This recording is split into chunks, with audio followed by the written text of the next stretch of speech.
इसे ही गरीबी कहते हैं दोस्तों, पूछ करके भी ना खाने को देना। गुस्सा हो गई हूँ मैं, अब मैं गुस्सा हो चुकी हूँ, अब मैं गुस्सा हो रो दूंगी, मैं रो दूंगी।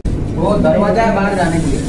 तिरस्कार के कारण नहीं दोस्तों, मेरा खाना हो चुका था इसीलिए मैं वहां से बाहर निकल कर आ गई और यहाँ देखा मैंने अन्ना पूकी मोड में थे। बीच पर जाकर के ये पुरुषों वाला पोज बता ही रहे थे कि इतने में ही डोगेश भाई इसके दोस्त वहां पर आ चुके थे, लेकिन इसने उसे भी अपमानित करके वहां से भगा दिया और इस बात से आहत होकर वो अपनी जान देने के लिए चला गया, लेकिन उसके कुकुर मित्रों ने उसे बचा लिया। इल्जाम इस पर ना आए इसीलिए वो वहां से 9-2-92 हो गया। बीच पर अनैतिक गतिविधियां चल रही थी, सभी करी पत्ते के नशे में थे और जानवर तो जानवर, ये कौवा भी उनमें शामिल था। घोड़े को देखकर सोचा हॉर्स राइडिंग करूंगी और कूल लगूंगी, लेकिन यहाँ मजनू भाई की पेंटिंग की याद आ गई मुझे, इसीलिए मैं वहां से भाग गई। इतने में ही लहरों के बीच से दरियाई घोड़ा मुझे आता दिखता है, लेकिन बाद में पता चलता है ये तो अपना ही आदमी है। आए तो थे हम बंगाल की खाड़ी में, लेकिन सावन होने के कारण सभी मछलियां बेखौफ थी। लेकिन इतने में ही कुछ मछलियों का गुस्सा फूट पड़ता है गाइस, क्योंकि वो देखती है कि समुद्र के बाहर आकर सारी वेल मछलियां कैसे कूद फांद रही हैं और मजे कर रही हैं और उनको ये करने को नहीं मिल रहा। करी पत्ते का नशा तो हम पर भी चढ़ने लगा था, इसलिए हम बिना गाड़ी स्टार्ट किए ही गाड़ी से कहीं जाने लगे थे और इसके बाद भी हम नहीं मान रहे थे गाइस, और हमारी हरकतों को देख करके हमें बाहर निकाला गया अपमानित करके, लेकिन फिर से हम वापस अंदर चले गए और हम पानी में आकर के ऐसे पागल हो जाते हैं, पता नहीं ऐसा लगता है कि कहीं हम भैंस तो नहीं। दुख तो इस बात का है कि बैडी बनने बाहर निकले थे गाइस, लेकिन भैंस बन के वापस जा रहे हैं। Tanning guys. आखिर में अपने गुरु थॉमस अल्वाचार्य के दिए हुए यंत्र से एक चित्र बनाने की कोशिश कर रही थी। अब ये किसकी तरह लग रहा है या लग रही है, कमेंट में उसको टैग कर देना।